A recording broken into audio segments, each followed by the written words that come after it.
All right.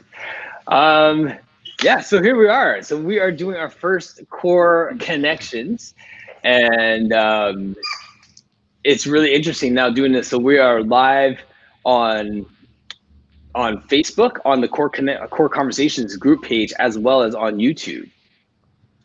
So we're gonna have comments coming in from YouTube if people have any questions for us.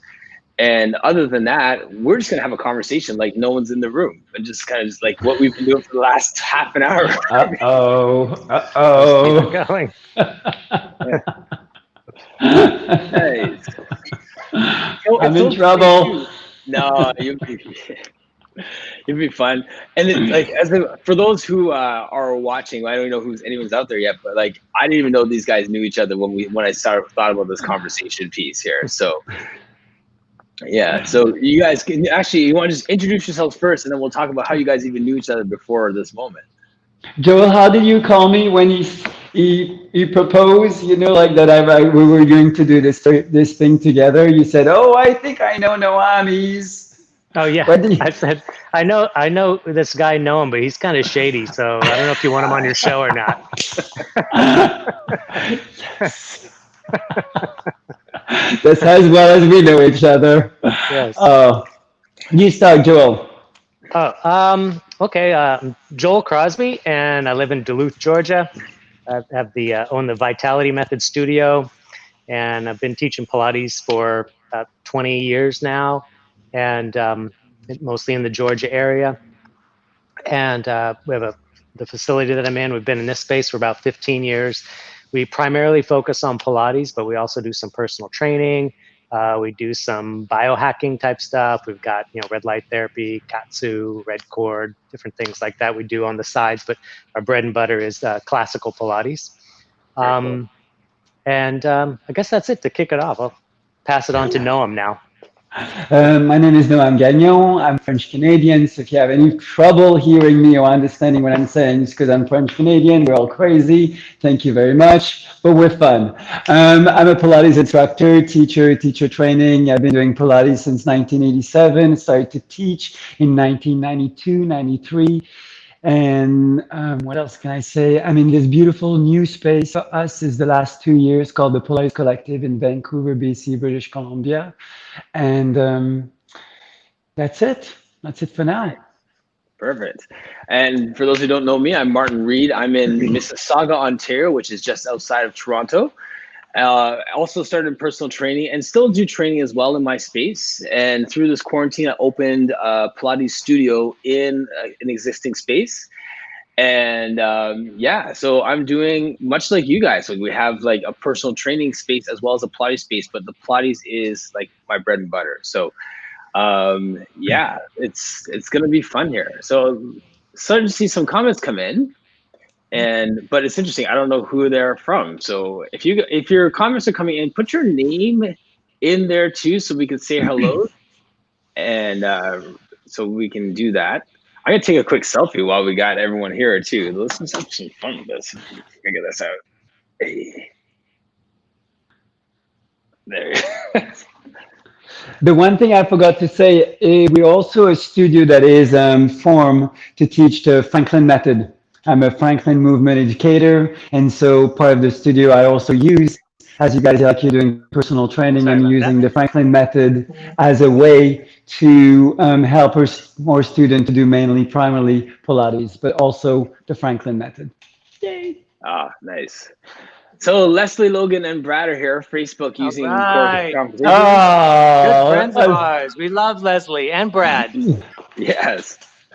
Brad's a cool dude, man. Leslie is awesome too, but like, it's so funny. I was actually gonna open with that. Like, I wanted to just send a shout out to my wife. You guys met Alex just like a few minutes ago, and a lot of the stuff in the background, like she is the brainchild of, and she saw the conversations that I've had with people, and just the connections that we're making with people, and she was like, "Wouldn't it be so awesome if we could have so and so and so and so in the room at the same time? Like this person said this and this person said this. If we could just get all these people together, that'd be so cool. And we'll call it Core Connections, right?" And we're just like rebranding and rolling up. So So yeah, so that's my partner in crime. So she's been what has been cheering me on from day one. So respect to you, Brad, cheering on Leslie and that team partnership there. And I'd love for you guys if you could just shout out your cheerleaders, those who have been in your corner. You're talking to us, or you're talking to the Yeah, yeah, group? yeah. No, Talk to me. yes. I'll start my well, for one, I mean, my wife Ruby. We've been married for about 25 years now, and we have 4 kids. And my mother-in-law lives with us, so we're a family of 7, and they're Wow. very supportive of me, and been there, through thick and thin, keeping the studio going. Ruby's always in the background helping out directly at the studio, and then in the background helping out whenever we have events here. She loves to cook, so she does catering and stuff like that. And so yeah, so my whole family's there supporting me in the background all the time, and front ground. Yes, that's awesome. And for myself, my partner, Ken Blashaw, crazy enough to be with me. And he's, since we've opened this business, I was somewhere else. And now it's a small studio, but it requires a lot of external work that I don't really always enjoy doing. But he actually helps me a lot behind the scene, like with the writing and the information and all the getting the data out there in a way that doesn't sound French, English, a mix in between. So he's been really amazing to help me to sound more professional than I actually am. I have to say, you two guys like are some of the smartest guys in this field. No, Oh, You know, you say stop. Stop. honestly, no, Just like stop. they What? paid me to say that. Anyways, Good. I know. Someone must have. yeah. No, but like and like just the conversation I've been putting on all day. I've gone over our core conversations a couple of times, 4 or 5 times really, and just trying to pull some like clever quips just to put on there. But you both have this idea that it is more than Pilates. It is more than just that one connection to memorizing exercises, executing exercises, the mind body, like all that like biohacking type stuff. So Noam, I'll start with you. Can you just talk about the Franklin method and why you decide to layer that in with what you do with Pilates?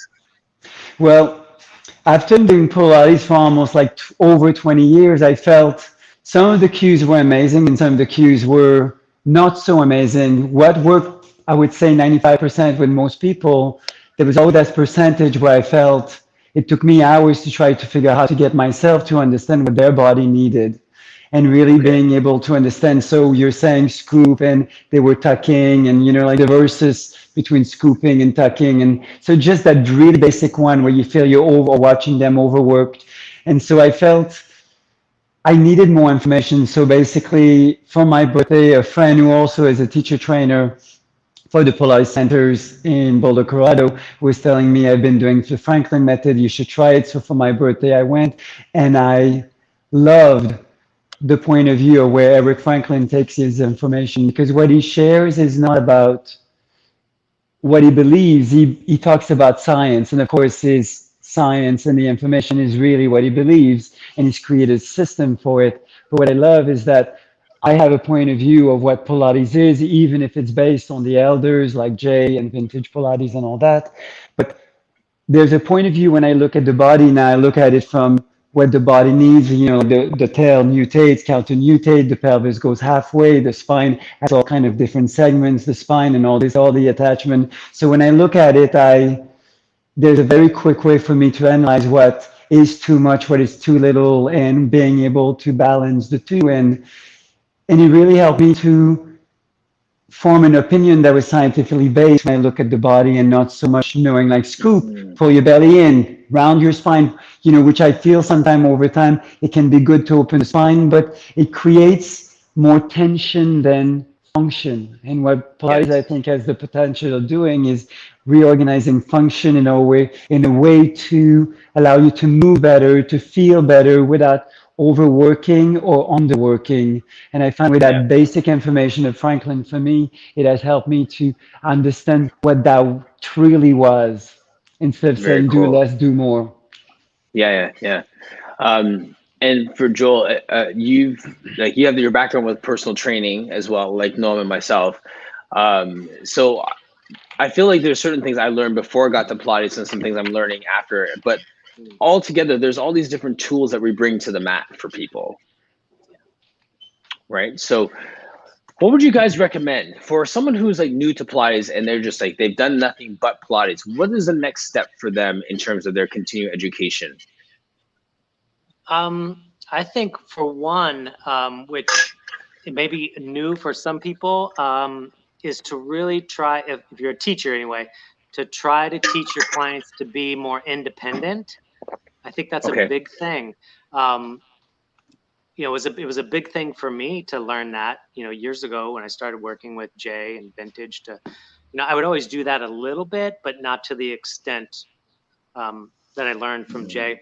And that it's made such a big change in how I teach, and also a big change in how my clients respond Okay. mentally and physically to the Yes. work. So I would say for continuing education, try to learn, take some courses on strategies on how to make your clients be more independent. So you're not talking so much. They can actually, you know, experience the exercises like you've experienced the exercises as a teacher. There've been many Yes. times where you're quiet and you're analyzing what's going on in my body, and that's how you learn. Let your clients experience that too by not talking so much. Give them Mm, just what they need to keep going so they can feel yes. what's happening in their body. So Mhm. trying to learn to do that, I think, would be the next step for a lot of teachers that I see. Yeah, yeah. That last post that I just put up with yours, it went up just maybe a half an hour before we went live. And you were saying that it's our responsibility, Joel. You're saying it's our responsibility to let people discover that mind connection as well, like so they can get that mind body connection, not just to do the exercises better, but to be able to engage their mind with their body. Like as instructors, we need to think about that side of it too. Mhm. Can you say a little bit more about that? And Noam, can you just kind of, if you could just build off of that Yeah, as for sure. well? Sure. For sure. Well, yeah, I think it gets taken for granted when people talk about Pilates. Oh, yeah, it's a mind body exercise, mind body spirit and stuff. But I'm not sure if people have really pondered on what that means in their practice of teaching.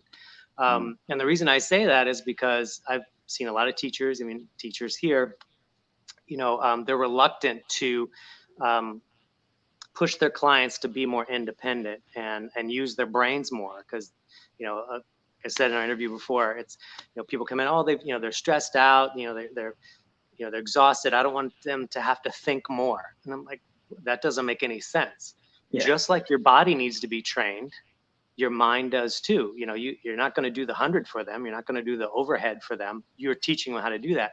So also you want to truly teach them how to do that so they can experience that in their body and train their mind. And the wonderful thing too Mhm. is the work on the mat and reform anyway, there's an order.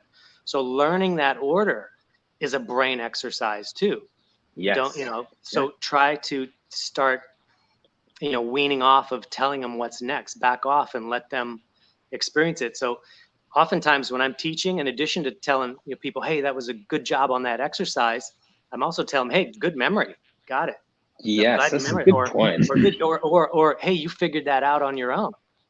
Mhm. And the Yes. reason they're remember, and then that makes them feel good too, because again, the brain is so important. And honestly, I think it's the brain first and then the body. And so I try to train the Yes. mind, try to get them to start learning this order.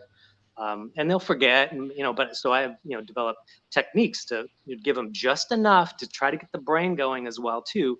And so then the Yes. brain and body come together. Because again, if your body's all fit but your brain's not, there's a discrepancy in your body, you're not going to be happy, and vice versa. Mm. If your brain's Yes. really fit and your body's lagging behind, there's going to be a discrepancy. And it's a beautiful thing when they can both come together. You got healthy mind, healthy body, and when that Yes. is in place, man, you see people's clients, their self-confidence goes Mhm. up, they can Way up. handle Yeah. stress that comes at them. So Mhm. it's so important to teach them to be independent. The work is too valuable to not empower people to be able to Mhm. do this stuff on their own. Mhm. Absolutely. And it's simple to me. It's you can't create change, any kind of change, if you can't learn to pay attention. You may not like what you feel at the beginning, but what we train them to do is to pay attention, through, I believe, an incredible system of exercises that has proven over almost 100 years now to positively reorganize and recenter and integrate, like the body, mind, body, and spirit. And I think what we end up doing is teaching them how to pay attention. And the beginning is very simple. Learn from the exercise, like pay attention to what you do. And I think to take this question almost to the other side, I think for continuing education, a very simple way for most teachers, because we do take the information, and I think it's good at one point after you've taken the information to just play with it. And that happens to your teaching practice. But at one point, I think people forget that is also about a practice. And I think what I think for continuing education, if you can't always afford, going from one workshop to another, practice.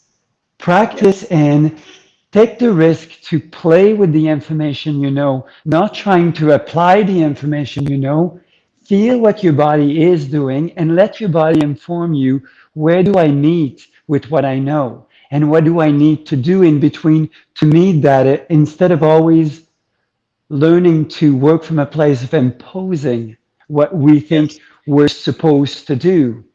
There's no rules really. There's no right way or wrong way. Like Jay was posting recently, Vintage was posting, learn to be bad.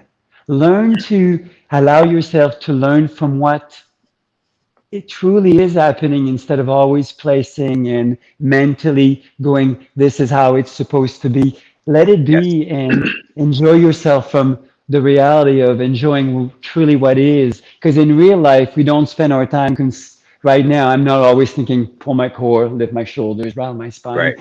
Like it's really, you want your body to start informing you. It's only when we have discomfort in our body that we change our position, or our brain records what's going on, and then you make a choice. Not the other way around. We don't stand thinking, keep my belly in. Students always say, do you want me to keep my belly in all the time? I go, no. Use it when you need it. That's all there is. So I think for teachers, I think it's important to maintain the desire and the curiosity to keep a practice going from a point of view of playing and allowing yourself to learn from what you know and see if it's really how it's happening. I think we have a lot of rules in Pilates, and I think they're not always real. Well, I was going to say that about the rules too, because a part of it is, teacher training. You're trying to pass a test. You're trying to be able to get to a place where you can play, where you can experiment, whatever. So you are in the middle of memorizing an exercise set in a set order and certain cues, and they're looking to make sure you have the headrest down before you go into your overhead, because that's dangerous. And so you get caught up, I'm going to fail if I don't do this sort of thing. So we need to cross over once we have our driver's license to a point where we can now operate this vehicle safely and explore the boundaries of what the safety looks like. And which is part of it. And the other part too, Joel, when you're saying about giving them the exercises and really challenging them to think about the exercises and to own the movements. Sometimes we're just afraid of that silence. Like, have you ever done this where you're in a class, you're teaching an exercise, and you're like, okay, rolling like a ball is next. Yep, it takes getting used to. I mean, it was odd for me too, but it took some trust, and I had to see it demonstrated, and I had some really good examples that I learned from. Jay, for example, Sandy Shimoda. That's how, and I was like, oh, this can work. And so you have to trust that they're going to work harder the less you talk. Now, again, you have to, explain some things to get them going, but, as they progress, you kind of migrate into more of a coach and learn the art of coaching. You go from a teacher to a coach. And so in that process, you're going to start backing off. And, like if you're teaching somebody to play the piano, eventually when they start getting to the intermediate or advanced level, the piano teacher's got to be quiet and let them play, and then maybe just throw some, oh, that was a little too quick there, Mhm. back, but you're not going to be talking the whole time. So it Yes. takes some trust. But I promise all the teachers that this might be kind of a new thing to try it, and your clients will maybe think it's odd at first, but they'll be like, wow, that was the hardest workout ever, and you'll feel like you didn't do anything. So true. But they're going to be Right. sweating like crazy, and it's just this Yes. crazy phenomena, and you really just have to trust that it's going to work and try it out. So. Yes. There's a comment here. Memorizing isn't the same as understanding. It's I true. agree. I agree. Right. And I agree. and when I remember when I was learning a lot about Olympic lifting back in the day, and we're trying to get this certification, I remember us using a wooden dowel just to learn how to do a deadlift and to do a clean. And with Oh, a wow. wooden dowel, I would be just bagged. By the end of the day, I'm so tired from using like a 10-pound weight or whatever it is, because there's the neuromuscular fatigue, because you're thinking so hard Mhm. just to make the movement happen that really the Mhm. weight didn't matter. Like, you're just burnt out. And I think that's what you're saying there, Joel, is that our clients will feel they've worked that much harder because their brain has been working through the whole workout instead of checking their brain at the door and just listening to orders for an hour. Yeah. Yeah. Completely. And another thing too, just to throw it in there, just to maybe motivate people to try this, is it seems counterintuitive, but I promise you will build more client loyalty the more you back off and let them Right. learn it. So if you're babying them and kind of giving them everything, you think, oh, but I want them to like me, and I want to keep them as a client, and they gotta rely on me what to do. It's really the opposite. The more you back off, the more loyalty you're gonna build. Because if you're just talking all the time, eventually they're gonna get sick of hearing you, and they're just gonna go to somebody else who talks all the time. But if Right. you back off and you're actually a good coach and you develop the art of coaching, they're always going to come back to you. And it's just it's a crazy phenomenon, but it's true. True. Facebook, someone's like, yes, so true. No one likes a smothering parent, right? Like, Right. No one. no. Eventually you grow out of that. Yeah. Right. Exactly. Yeah. It's like you gotta just like push them off the ledge and let them fly. And I feel like sometimes I feel when we talk about Pilates, the way it's become, the way we over a student, there's no other places. You go to university, you go to school, like for some reason they're there, they explain, but then they put you into a situation where you're forced to make sense of it.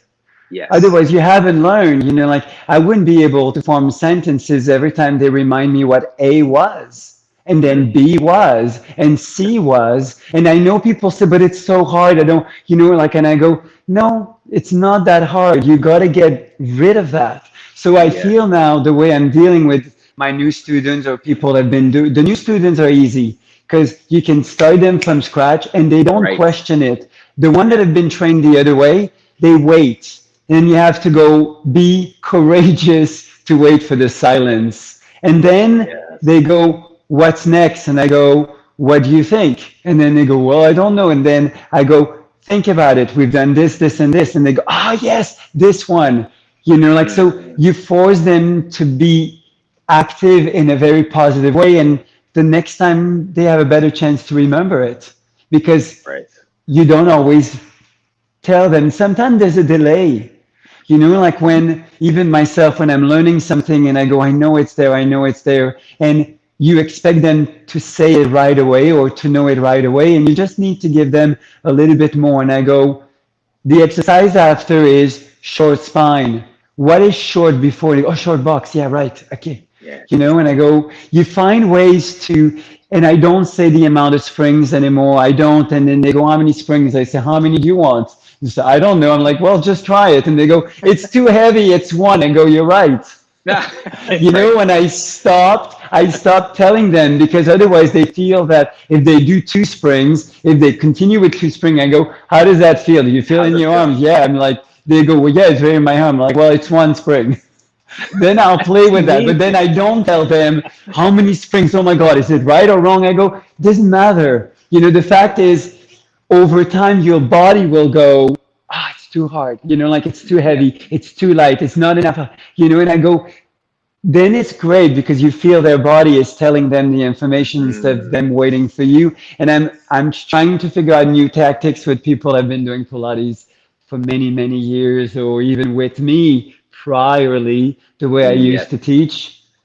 And I realized that, as Joe was saying, and as you're confirming, and it's perhaps the bravest thing we can do, but it's the most empowering because all the experience they have is from themselves, Yes. Yeah. and There's a everything we comment here remember too. is from themselves. Yeah. Yeah. There's a comment here. So, OMG, I'll never forget the first time I taught my longest clients this way. 15 minutes in, they're like, "Are you mad at us? This is the hardest workout ever." Right? Yeah. It's true. It's true. The But silence that's is the thing scary is, too, right? they're going to work out and they're going to sweat, and you're just there Yes. as a coach. And then the other thing too is that will force you to really watch their body and see Yes. Mm, what's going on. So when you so do good. speak, or you do touch them, when we used to be able to touch people tactilely, it's going to mean something.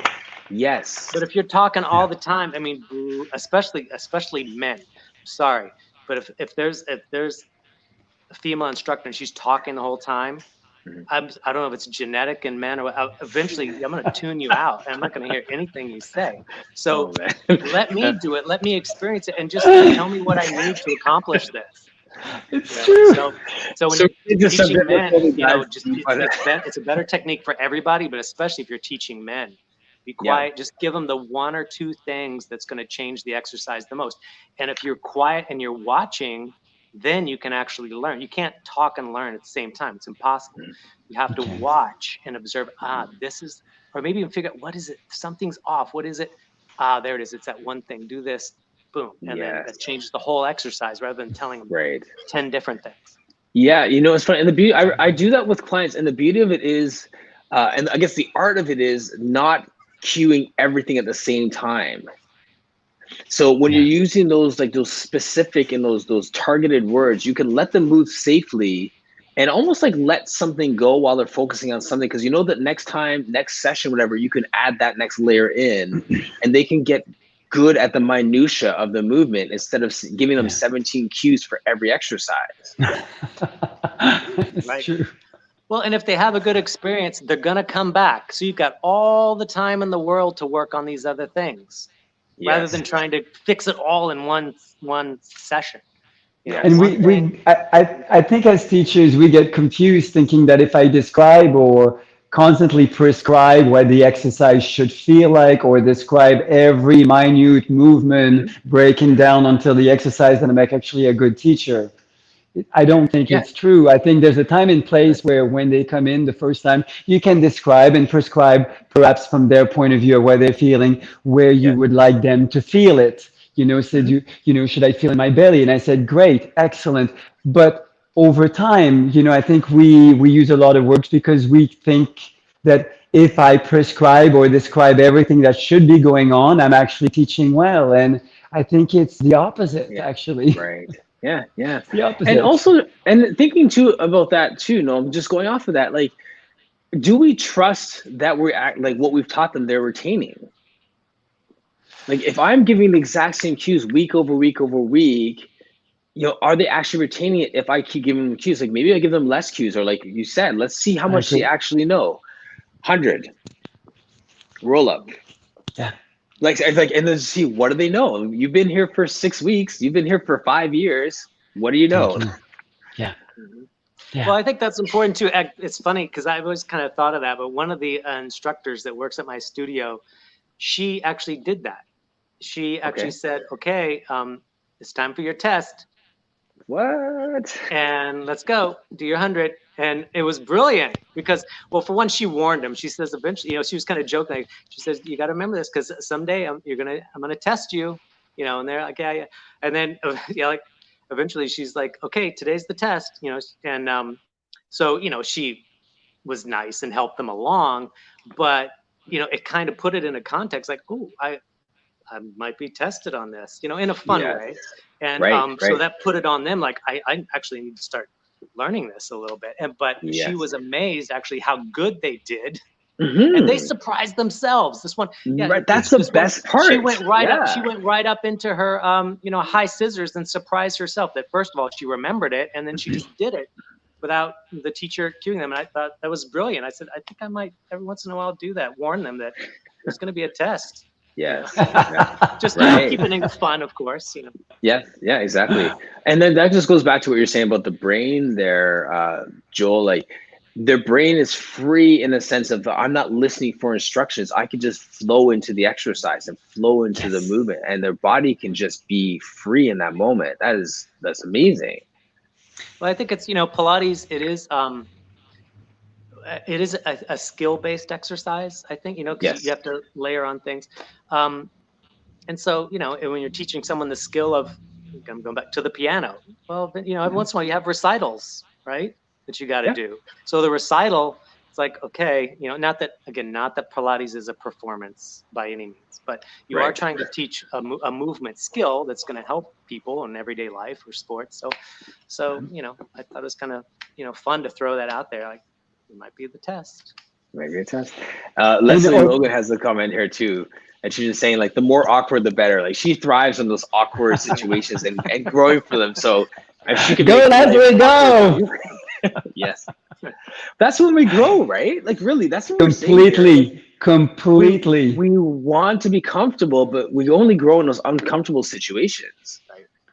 And from what you were saying, we flow, and we also, what's I think scientifically is happening is that our body is completely filled of proprioceptive cells. Every inches you have around 600,000, and so your body is always recording anything that is around you. So what happens is that when you're in the flow, it doesn't matter what you do, your body these cells are constantly like a big speaker to the brain to tell you, am I burning? Am I hurting? Am I hitting myself? Have I fallen? Is it cold? Is it hot? It's completely always engaged. And when you start finding your flow, when you start getting into the exercise, your brain can start listening from what the body is saying, which is the only way that we actually learn, because the way you train imbalances in the body,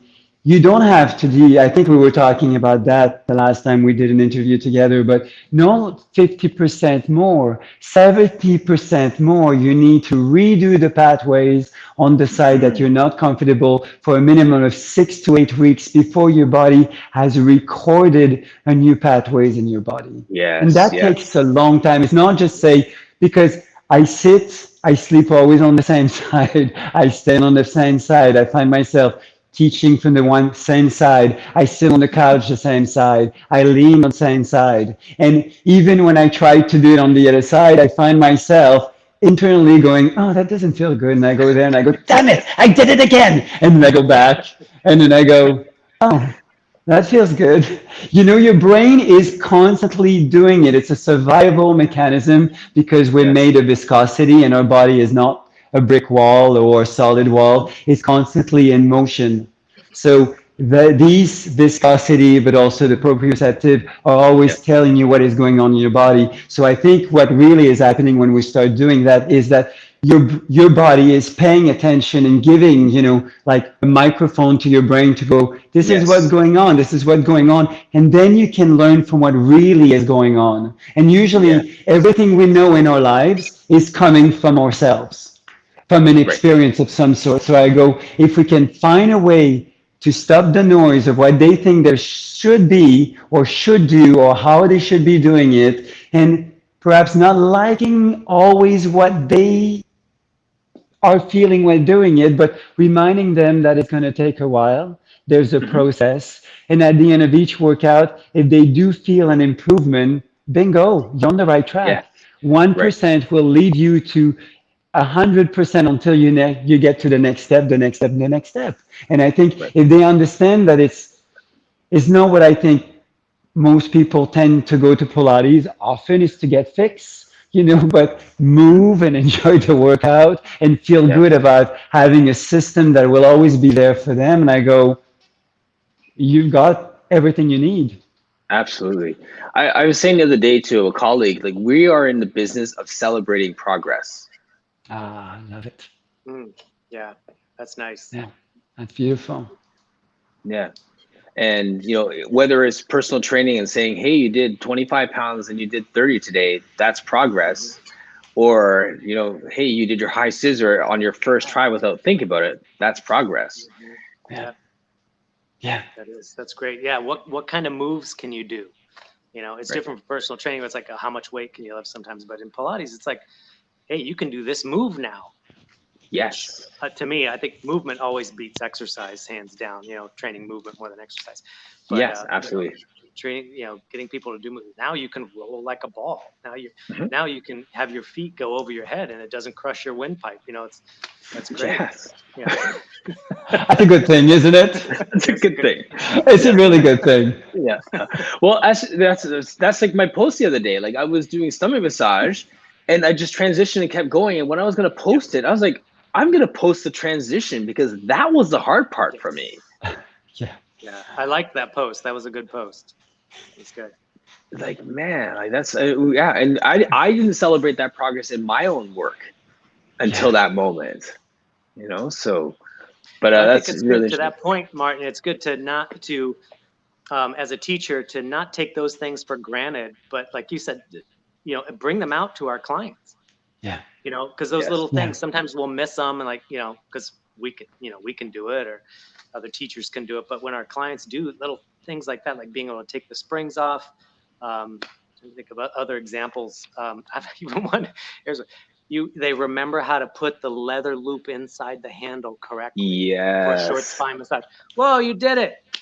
You know how many people? Yeah. It's like you did. You know how many hard time people have doing that thing. So and they laugh, but it's true. It's little things. The brain is remembering Completely. this new little thing. Yes. So celebrate those Absolutely. things because it's easy to take them for granted, and then your clients will be like, "Oh, I don't feel like I'm really making progress," because they Hmm. forget all the Yes. stuff that the little things that The little things. couldn't use Yeah. they didn't used to be able to do before. So And then think about like their day. Like think about people, the average person's life, where all day there are deadlines and kids and demands, and then we come along and celebrate the fact that they looped the thing yeah, perfectly through. Like that's bigger than we think. Like that is I know it that is. insignificant moment is Yes. so significant. Hmm. It's So, true. Yeah, so that's true. no, I had a question for you. And when we were talking early on our first conversation, you were saying that you did personal training and then you did some movement coaching and you did some Pilates. And 16 years later, you felt qualified to do Mm. X, Y, and Z. And I hung on the word felt qualified because it sounds like you're in a different headspace now where you would just dive head it first in now. But back then, it was like, you had to have this, this, and this before you Well, felt I actually qualified to do don't. it. I haven't changed, to be honest. Oh, for real? Okay. I'm really into process, but I don't really like revealing my process. Maybe because I've been in the art world, and sometimes your process is not always celebrated. They want a product, and your product is better be good, otherwise you're nothing. Your career is like you're only as good as your last show. So some people really are very comfortable of exposing their process. I understand that process is a necessity, but it's always been very private. And I I felt for see. many years, I had a studio. Also, I was in a, well, I had a studio that was really, I kept very, very small because I felt I needed to practice. I needed to embody. I needed to understand. I needed to research. And I felt I didn't need the contingency of the difficulty of running a studio at a certain level, just enough to be able to continue investigating and feeling confident in a safe world for myself, also as a teacher with my student, that I felt I could grow accordingly without the demand of the industry. And Mm, also being brave enough in a safe environment to allow myself to play and to investigate when I knew that there seemed, and I'm talking also because that was in the 90s. In the yeah. 90s, there was the entire, like like the Pilates, Pilates title, who was honing it? Are you going to receive a, a law, like a A lawsuit, lawsuit. letter, like because you're using the term Pilates, so I was in a world where also I felt I was afraid that, like I look back, I'm like, of course you would not be receiving it. No one knew where you were. Right. Like, but in my head, I'm like, but what if they find out? They're you watching me on know, satellite right now. you must be. There's someone knowing, like I'm learning how to do the 100, and I don't feel I'm as good as I should be. How I should learn how to do the 100 or practice the 100, or because at the beginning, you're right. I'm very creative and I'm very trusting in my process, and that I have my ways of processing, and I trust it because it's in the result of what's out there. But like I was new to it.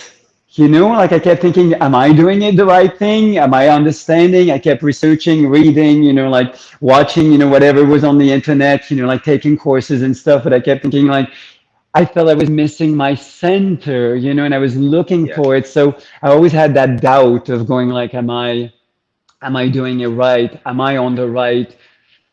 Am I staying true to what I think I understood, yet I didn't have a full scale of the understanding. I think now I'm more, I'm still, like there's a certain time where I feel I protect my process so I can, um, um, I protect my process, but I think where I'm at more when it's something new is, but I'm more in a place where I feel I'm trying to challenge, and put myself in a position where I'm Like, challenging what I think the yeah. process, what I think I understood from it, just sometimes just to prove, did I get it?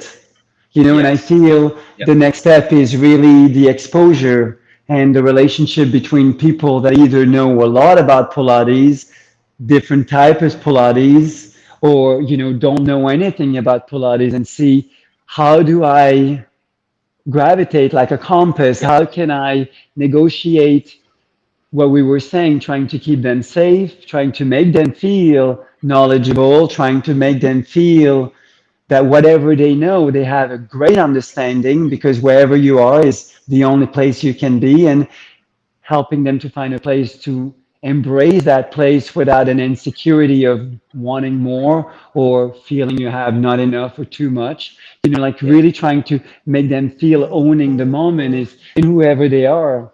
Because, as long as you're doing your Pilates, like, and this new instructor came to me lately and she says, I'm not classical, I'm curious about it. And she says, should I do it? I said, I can't answer this question. I said, Mm. I did so many different type of Pilates before I ended up being where I am. I said, you just Yeah. have to realize that your process got you to me. If there's something in it that interests you, maybe it will lead you not to me, but to someone else. I said, we're on a journey of learning what we believe Mm. is good for us and what's good for others. And, you just have to keep listening and be open to realize that because you've taken a course, it's not it. I've taken Yeah. courses and there has to be more. And, because it's a Yeah. growing science, but it's also a growing entity. And Yes. so I just think, I'm not the person to tell them, you're doing start or you're doing balanced body, you're doing, like pre Pilates, that they're not, they're doing, if they're making whoever they're doing, contemporary, we call it contemporary, if they're Yeah. making people feel great in their bodies and empowering them to wherever their journey leads them, they may lead them to me, more classical, or they'll Yes. lead them. Ultimately, we're trying to and make people feel more Yes. empowered within themselves. And, Right. you Right. know, I believe what I do, but everyone else is as good as I am in what they're doing. Mhm. And they have their niche and they have their areas of expertise, and yeah. And I You think, know, and the point I was making with that too is like, yes, we can gather all this information, but when do we jump? Right? When do we just say, okay, I don't want to get obese on all this information that I've been consuming. I want to get it out there. I want to put it out there. I want to challenge myself. And you know what I mean? So there's this fine line between getting enough certifications, getting enough like letters under our belt in terms of apprenticeships and weekend courses and stuff, and just going with what we know, right? Yeah, I think that's important because, I mean, you can have all this information, but if you can't share it with someone and help your fellow man or woman, what good is it? Yes. Right? You got to get out there and share what what you're learning. I mean, and and learn the skills of okay, I've got all this knowledge, but how can I develop the art of teaching so people will want to Yes. learn from me? Because again, you could have all this knowledge and be an awesome practitioner, but if no one wants to learn from you, what good Right. is it? Right. Exactly. So Yes. yeah, so but you have to jump in, like you said, take the leap and start teaching. And then when you feel like maybe not being depleted, but then when you need more, you have the hunger for more, then Mhm. do some continuing Do some more. education and charge your battery back up, because you can't Yes. give if there's nothing inside. So give all you Right. can, Right. and then get your continuing education, and just Yeah. go for it again. Just do that same cycle. Rinse and repeat. Rinse and repeat. Yeah, that's it. The Love that. So and I've had some guys on this week too, the last few weeks on Core Conversations. Like Michael Plunkett was one, and John Owen Scott was another one, where there's this. It's interesting. There's guys who have so much technical knowledge, and like to what you say there, the way that they communicate may not be engaging. So these guys are the opposite of that. But like I've had that in the past with a personal trainer who has a master's degree in biomechanics, but people just don't want to train with them because they're boring. Like there's no engagement, right? And then by the contrast, you have someone like Michael who has a master's degree in communications. He was the guy making shakes at the counter at the big box gym he was working at, and people kept calling him up to do their apprentice hours. So he was a body for one person, and then for the next, and then for the next, to the point where he decided to finally do Pilates. Did his course, and now he's teaching, and now he's diving in. He's taking classes with all these different instructors.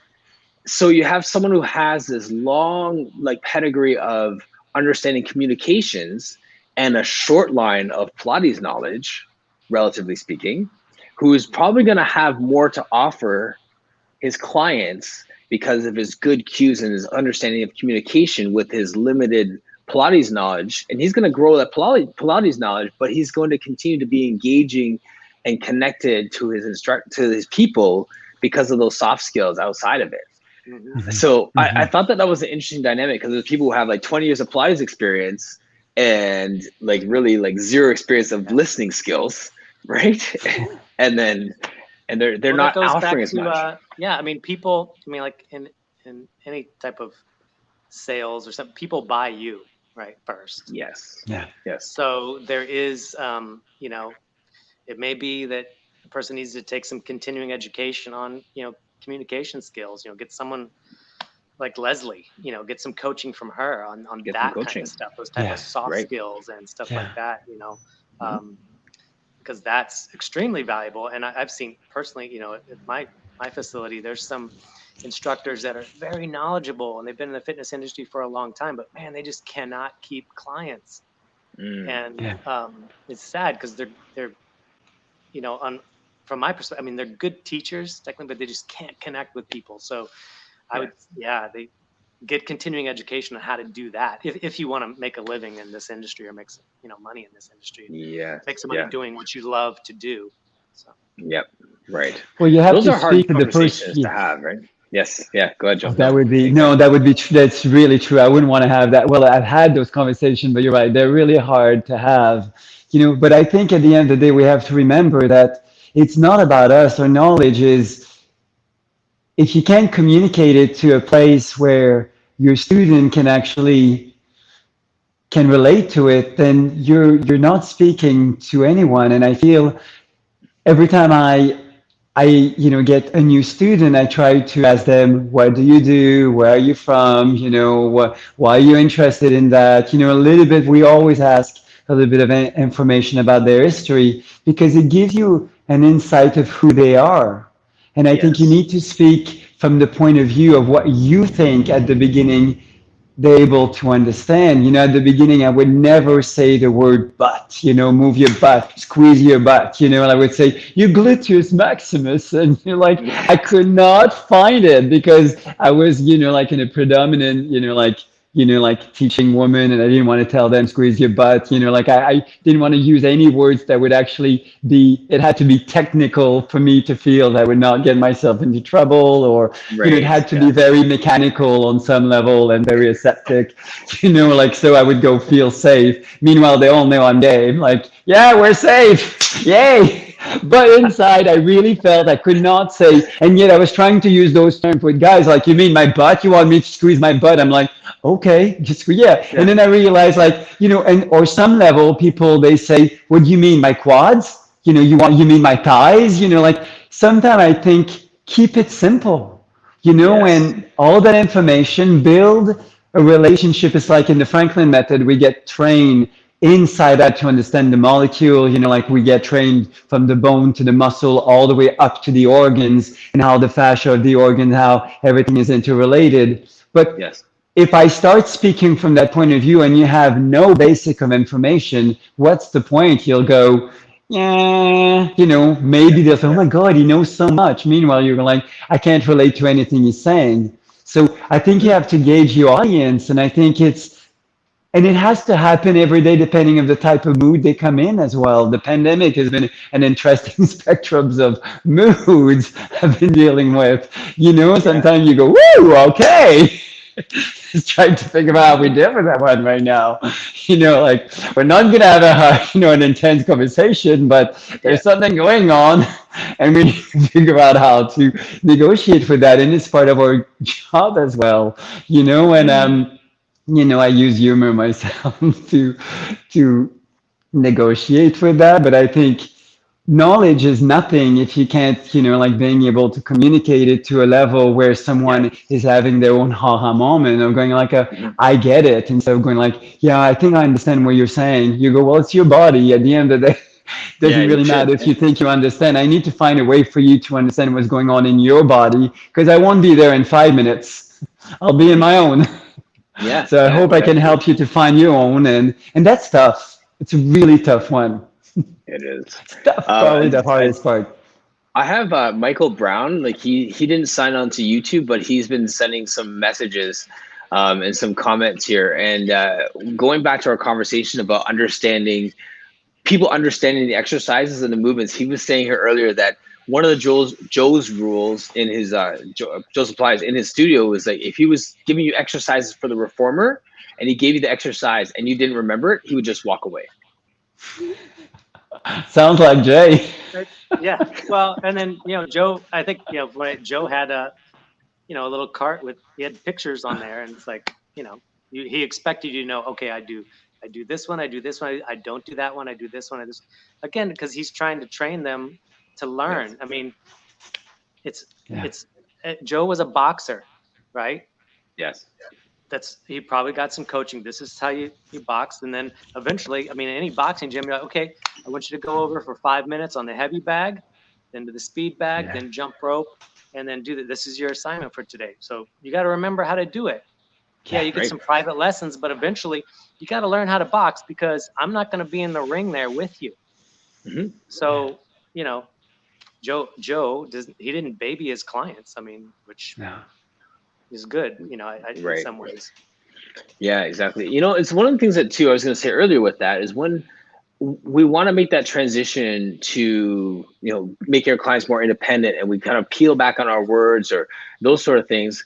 From my colleagues who are females instructing other females who come in, they just want to talk, or they have certain expectations.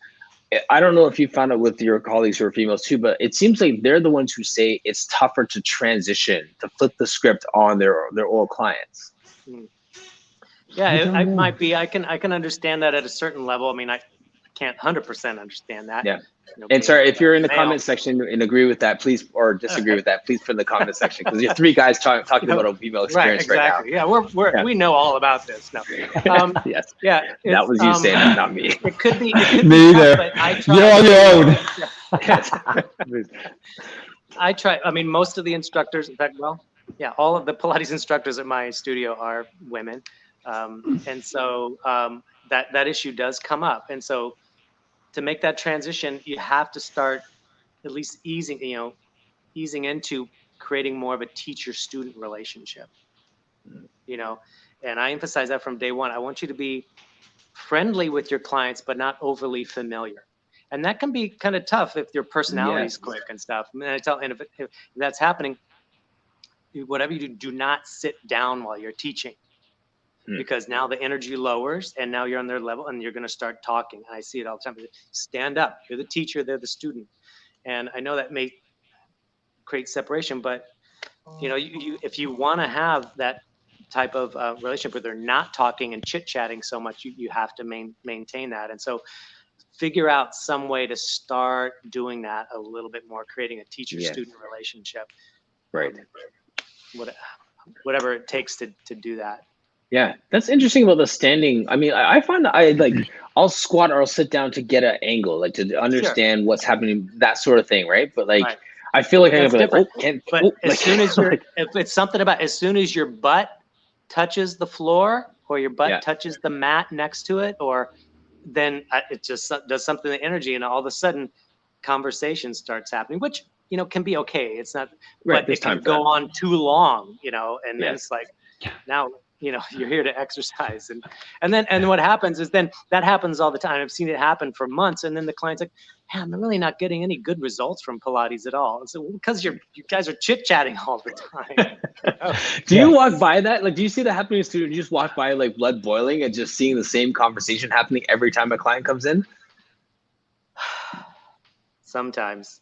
Yeah, the tricky one is I have 5 Korean instructors now, so I can't understand everything they're saying.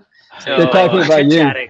No. Yes. They don't allow us to I'm sit learning down. more Korean so I can understand what they're saying. I don't know if they're chit-chatting or not. Yeah. I really want to sit down, but I can't. No, but it doesn't make my blood boil. But I'm just kind of like, hey, get them moving. If they want to talk to you, they can talk while they're moving. But yeah.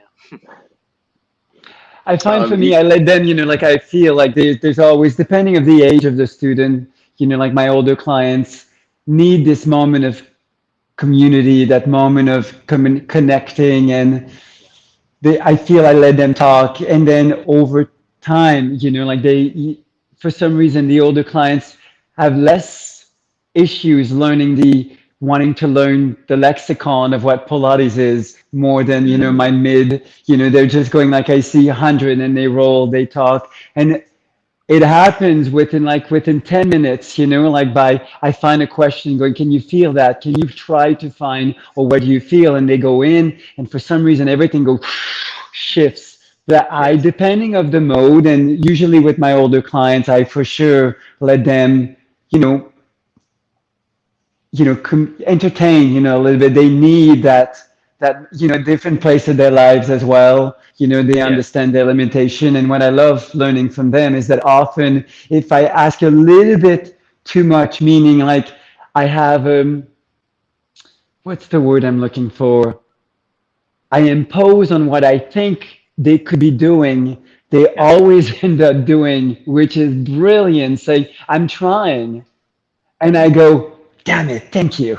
Because I should have shut it up because I didn't recognize it, because, sometimes you can't really see the work in what's going on because of the discrepancies of age and, the tension and, the lack of plasticity and all that. But they are feeling it to their maximum. They say, I'm trying. And I go, every time I go, a lesson in, throw the key away.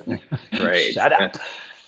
Which has been really good. But like the talking, the younger people, I just find I give them a theme. Can you feel the foot bar? What part of your feet do you feel on the foot bar? Can you feel your back moving off so I right away go zip it. Yeah. You pay attention. I find ways to not tell them, because I just feel sometimes it's just like, you're not going to learn anything. And not that I have a problem repeating what the 100 is if there's a need for it, but I just go, you're not going to learn anything and you're wasting your time and your money. And, at the end of the day. Yes. Hey guys, there's one of the questions that I asked, or sorry, when I was talking with Noam, we had this conversation around success and failure and fear, and I loved what he was saying about we aren't what we do. Like he was saying, like you are not what you do. Like he means, so if I fail at something, I failed at something. It doesn't mean that I'm a failure. Right? There's two separate things, and it's a really cool conversation. And no, I just can you just like talk real quick just about like that piece about like the things that we fail at aren't who we are. Well, when if I turn it around looking at my student, like because they're not doing it exactly properly and hitting the shape, and I go, it doesn't mean they're failing. Yeah, they often feel they're failing themselves because they feel they can achieve what they think their body is telling them that they used to be able to do or they want their body to be able to do. But that's not a failure. That's just a success because you're actually at the breaking point, at the brinks of understanding what kind of steps you will be. And I used to teach with, like I had the rules, I've learned them, I practiced them, and God, I got good at them, and I got bored. Because also, like you learn by playing, you learn by listening, you learn by trying things, not by changing it, but by allowing yourself to feel. And I feel for me, my greatest successes is when I feel I'm in the unknown and where I'm actually in a place where not I'm scared, but where I'm curious about what's going on. And I feel most people come with the level of feeling they're afraid of moving, they're afraid of feeling what they're feeling because they don't want to feel, they want to, they want to feel a little bit more what's the word I'm looking at? Having more stamina, feeling more in shape, more organized, whatever it is, and they don't want to feel that, but they're there for that. And I remind them that, like it's at the end of it to check in. I always start a class these days. We start with how do you start and how do you end? And then because I have some student I'm trying to retrain their mind to not think that because we all have a negative thought. We all have our little thing while we're dealing when we're doing 100 or we're doing my shoulders up, oh, I should use more my seat. When I do my teaser, I mean, I can't do it. My shoulders, like, and I go, it doesn't matter. Yes. Because at the end of the day, one thing that Jay has taught me and what talking less and listening to them, the system works. I trust the system. That's one thing that I've learned in the last 6 or 7 years. It's not about me. It's not about my successes of thinking if I prescribe and describe and tell you everything that should happen in your body, I'm a better teacher for you. Yep. No, I think, like if I can actually find the one cue or the two cues or no cues at all and ask them what you feel, because inside you go, I don't really know. I can't tell. And, if we can have this negotiating moment and then it's a success. Even if you haven't achieved it, like I feel the goal is not the result, the goal is the process. And I feel for me that is become my key investigator with my student. Yeah, that's absolutely. Good, Noam. Yeah, that's really good. The I did have some questions I sent you guys. Oh yes, I love that. There was some because we're over an hour. It's an hour and 3 minutes. So I figured we'll probably go like another 15, 20 minutes or so. All right. People who are watching aren't getting bored. No. I know. Well, actually, Alexa's on and I was watching on Instagram, and she put out a thing that said Pilates nerds or something like that. Yes. Yay! Pilates nerd stuff. Oh, that's funny. Yeah, Alexa's so right funny. there. Thanks, Alexis. Yeah.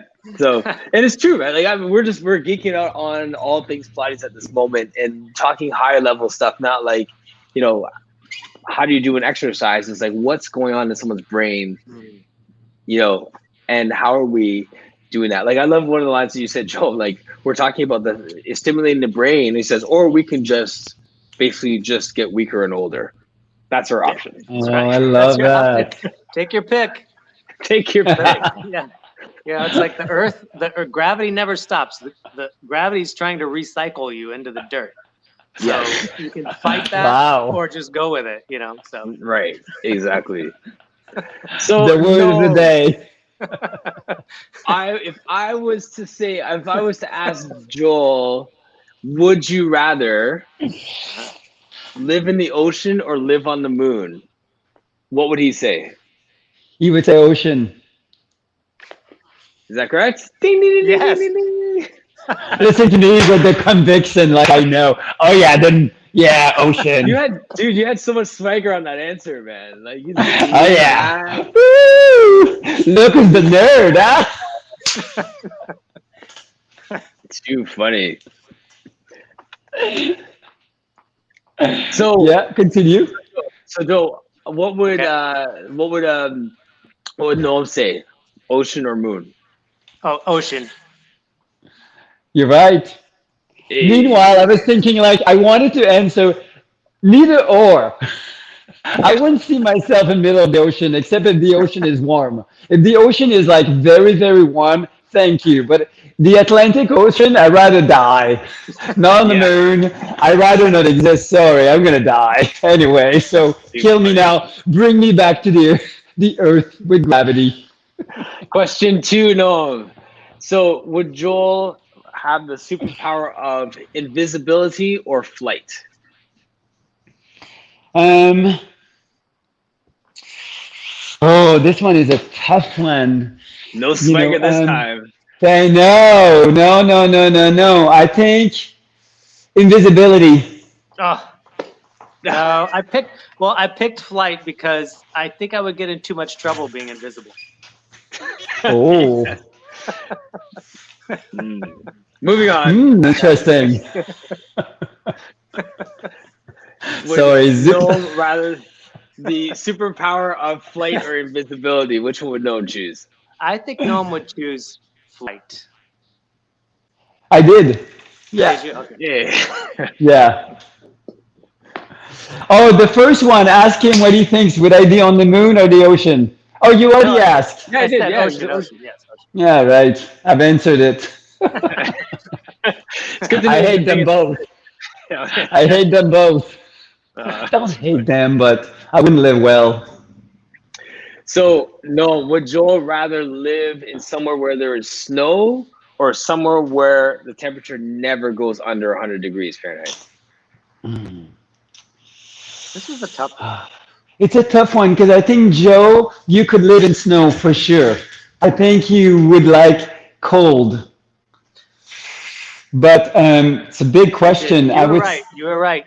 Well, that was a tough one, Martin, because there's other questions around it. I had to keep it simple, but I was like, if there's not a beach involved in that Right. 100 degrees, Right. I know how to have fun in snow, but not in the Sahara Desert. Not, right. Yes. True. That was tough. That's a tough thing with one word answers, right? Like you gotta give me some explanation. Mhm. No, which one would you choose? For Which Noam, one would you choose? I would pick snow for Noam also. Oh, never. Oh my God, Never. no. Oh Okay. no, I would be in the sand. I would be in the Oh, Sahara. okay. Well, Look at I'm the glad amount of body fat I I know have. I'm like, you don't have any body it's fat to keep you warm. it's 80 degrees outside, and I'm like, oh my God, it's so cold. It's I know. like I'm made for hot climates. I Well, sleep I with don't a know. Okay, winter so I duvet. should have known. Well, because remember when we were in Portugal, it was burning hot in the house we were in, and Oh you my seemed God, fine. And you I seemed love just fine. I was dying. I love sweating. I love being hot. I love being hot. I just love it. And my skin gets super cold. It's really weird. The hotter I get, my skin gets cool. Same thing when I dance. I sweat, but my skin gets like a lizard. I was Cold blood. gonna say you're like a lizard guy. Like what's? I don't know. My skin gets super cold. Explain it. Wow. Wow. But it's true. Like heat, heat, heat. Hmm. Yes. So then, all right. So no, I'm gonna ask you for Joel. Would he rather be the funniest person in the room or the smartest person in the room? Smartest. You got it. Yes. What about Yeah. me? Now this is a tough one for Noam Yeah, because right? Noam is already the funniest person in the room. So, that's why I couldn't decide. But I would say the funniest. Yes, because I think to be funny, you have to be smart. You're right. And my wife That's said the same true. thing when we were going. I told her the questions you sent. Yeah. So that is true. Yeah, that was my answer. Yes. Noam, when we get together, we are doing the work Oh my God. between Leslie Logan and Noam. I mean, we were just in stitches all the time. Oh, just to see Jay's face, there's nothing I would not say or do just to see him either cringe or completely walk away or going like, "Stop, oh my God, no, I'm stop it." I'd do anything. And I did pretty much everything. That's too funny. Yeah. Last question here. So Joel, would Noam rather be able to run 100 miles an hour or fly 10 miles an hour? Mm. Well, I'm gonna guess. I'm gonna guess fly 10 miles an hour. No. Oh gosh. Oh no. I Sorry. considered it. I considered it, but I went, it's way too slow for me. Sorry. I'm like, I need to go places. I'm like, 100 miles, you could go True. so. I'm Oh like, in my my gosh. head, I did consider it, but then I went, 10 miles is not really fast. I'm like, you're just going like this. I'm like, God, 3 days later, I'm like, hello, I'm coming to your place. I'm like, seriously. It's like, what's the point? I could walk faster. So I went no, running. Okay. Well, I should have known. Well, we went running together, and yeah, I Yeah, well, I was running shouldn't have backwards thought. as you guys are running forward. But Wow. you'd be really happy. I went with my neighbor and I never thought that we would be running for that much. We ran 10K. I was just like, at one point, I'm like, inside of me, I think I'm gonna die. And then I said, like, how much longer are we going? He says, well, we're halfway through, so we'll just go the half longer. And I'm like inside, I said, but how much longer is that? He says, well, it's an hour in total. I'm like, okay, an hour is not bad. But in my head, I'm like, I don't know if I'm gonna last half much. I said, he says, oh, just 10K. I'm like inside, I'm like, oh, okay. In my head, I'm like, just keep falling forward. I Yes. never ran 10K in my life. I ran maybe 1 mile. No. And it was like, but you would have never known. And I was There you able go. to walk the day after, and I was thinking about you. He runs bare feet. This guy runs bare feet. Really? He doesn't run with runners. He runs bare feet. This guy right there. It's crazy. It's like, so Yes. yeah, Portugal. What do you think am I? Do you think I would go 100? Do you think I Yeah. would So be? What about what? you? Yeah. You would be. Me. You would be. I think you'd be flying. Yes, I picked flying. Yeah, you're chill. Flying. I'm I'm chill. So not. chill. Chill. You're chilled. Could fly to work. Yeah. Oh, Martin, I want to hear your answers. Well, let's guess Yes. Martin one more time. Okay. Okay, I'll let you guys get. I'll let is it mine get. the moon or the ocean? Oh, Joel, start. Which one, Martin? Moon or ocean? I would say ocean. It's funny. I would think For Martin, I ocean, would say ocean. but I'm gonna go moon. Mm. Which is it, Martin? It is moon. Whoa! Dude, Yes. You're I so Oh, you're so all intuitive. right, You are all so right. intuitive, Noam. It was intuition because I thought this guy is, yeah, he's like, you could have just said like this guy's Jamaican, so he doesn't know how to swim, and you would have been bang on. I no, I don't. I did think that. I was thinking like what you do, all those amazing podcasts, and the yeah. brain, I go, the moon makes me think like Mm. that, like, yeah, wow, the moon. That's great. So would I choose invisibility or flight? Mm. Invisibility. Yeah, I'd go with invisibility too.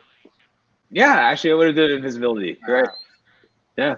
I don't know why. I think that's just like It is cool. It is It's cool. cool, and it's just cool. Yeah. It is cool. Well, think of Harry Potter with the little invisible clock, the Right. places that he was able to do.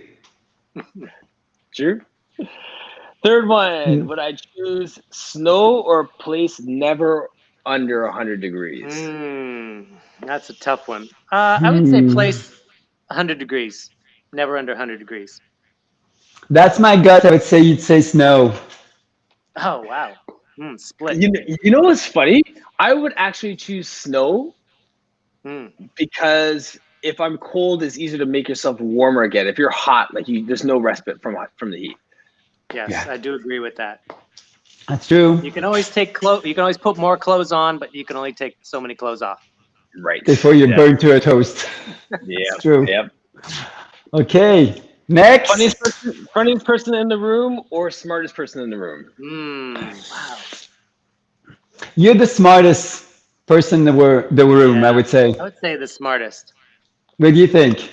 Yeah, I would say smartest. Yeah, you're chasing after wisdom. That's my thing. So. Yeah. And Next. Finally. the last one was run 100 miles or fly 10 miles. I would say run 100 miles. Me too. Speed kills, man. You got a red car. Well, I was thinking, yeah, he's that's got right, this red car and he's super proud. It has to be 100 miles an hour. And when you talked about flying 10 miles an hour, I was like, that's kind of slow. That's like a hang glider. It's I slow, know. but the view is amazing. It's true, though. It's A true. whole different perspective. True. You saw the front of the house, and then you're still seeing the back of the house. And then the wind pushes you back. I'm up there, and I actually 13 years ago broke my foot paragliding because I crashed. But when I was paragliding, and it was good, it was like the most amazing. It's slow, but it's just so nice. Just riding the thermals off the earth, it was amazing. So if I could fly and not worry about crashing, It'd be amazing. Flying would be amazing. Parachuting, not so much. Yeah. Have you ever parachute? Never parachuted. What about you, Martin? No, I haven't.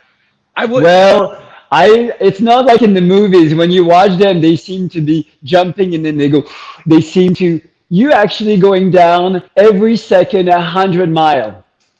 And then I remember I had to count till 6, 10 seconds to open my parachute. And meanwhile, I kept thinking like, oh my God, I'm falling. Oh my God, this is faster than I thought. I thought I'd be floating. And then like the guy saying, open your parachute. And I'm like, oh my God, I'm falling really fast. Oh my God, this is really, really fast. And then like the guy opened the parachute because it's not like in the movie, you see them, they go, and then they seem to be floating. No, they're falling down 100 miles an hour every second. That's fast. So just get ready. It's freaky. Did you have to change any clothes when you got down to the earth? Yes. I was wearing none. Actually, none. Woo! No. I can't unsee that. Okay. Oh, yeah. The world has changed since then. I left my mark. Yes. Me and my diaper. Yes. Too much. Zip it. Throw it away. Right. Oh man, this is so good, man. Guys, closing thoughts. We've talked on so many different levels, and we just had fun with it. But I love it. Alexa was just saying, like, we're kind of just nerded out on some Pilates stuff. Like, what are your kind of closing thoughts and your message for people during this time? I don't know. What comes to mind right now is just a thing that Jay Grimes says. Trust the work. Don't trust the internet. Yeah. I don't know. Because it's all there. And Joe did all the work for us. It's there, and just trust what he left us. And if you want a good workout, it always goes back to the original work. Yeah. It's completely true. Well, in terms of the Pilates, I think not much to say, but in terms of I think you were asking also in terms of the pandemic, I think we need to be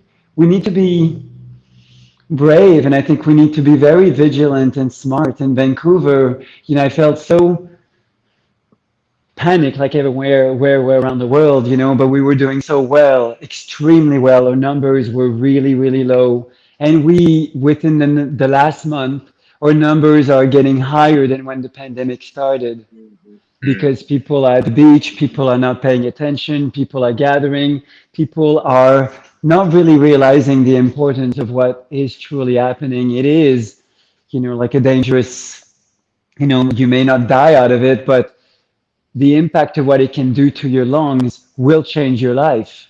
It's not just like people saying, well, it's just like a cold, or like, it's not just a cold.